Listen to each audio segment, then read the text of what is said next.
साथियों, आप सभी को शुभ प्रभात। मैं आर्या कुमारी वर्ग 7वीं अ की छात्रा हूँ।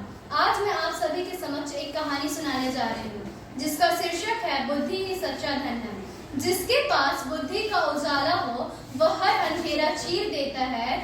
कि जिसके पास बुद्धि का उजाला हो वह हर अंधेरा चीर देता है।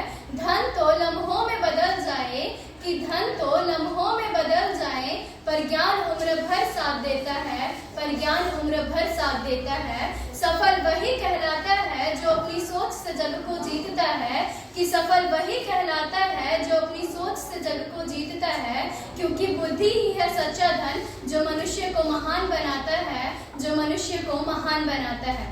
बुद्धि सच्चा धन है मनुष्य का। मनुष्य अपनी बुद्धि से कहीं भी रास्ता निकाल सकता है और सफलता प्राप्त कर सकता है। आइए एक कहानी के जरिए समझते हैं कि बुद्धि सच्चा धन कैसे है। प्राचीन काल की बात है। मगध राज्य में एक छोटा सा गांव था। उस गांव में कई तरह के लोग रहते थे, धनवान, निर्धन, व्यापारी, किसान और विद्वान।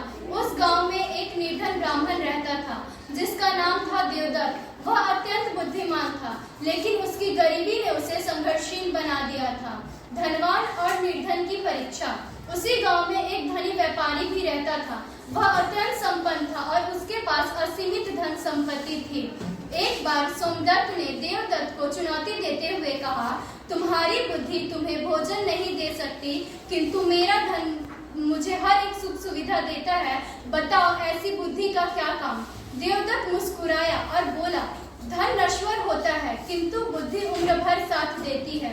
इस पर सोमदत्त ने कहा, अगर ऐसा है तो तुम अपनी बुद्धि से कुछ करके दिखलाओ और यह सिद्ध करो कि बुद्धि ही सच्चा धन है। राजा की चुनौती। मगध के राजा को राजगठन करनी थी, जिसमें सबसे बुद्धिमान व्यक्ति को मुख्य सलाहकार नियुक्त करना था। जिसमें यह घोषणा सुनकर देवदत्त ने अवसर को पहचाना और राजसभा में जाने का निश्चय किया। दूसरी ओर सोमदत्त ने भी सोचा कि वो भी अपने धन के बल पर इस पद को प्राप्त कर सकता है, तो उसने राजा को कीमती उपहार और स्वर्ण मुद्राएं भेंट में दी ताकि उसे राजसभा में स्थान मिल सके। राजा ने सभी प्रत्याशियों को एक कठिन परीक्षा दी, जिसमें उन्हें एक रहस्यमय पहेली हल करनी थी। वह पहेली थी, ऐसी कौन सी चीज है जिसे न धन से खरीदा जा सकता है, न बल से प्राप्त किया जा सकता है, लेकिन वह सब कुछ जीत सकती है।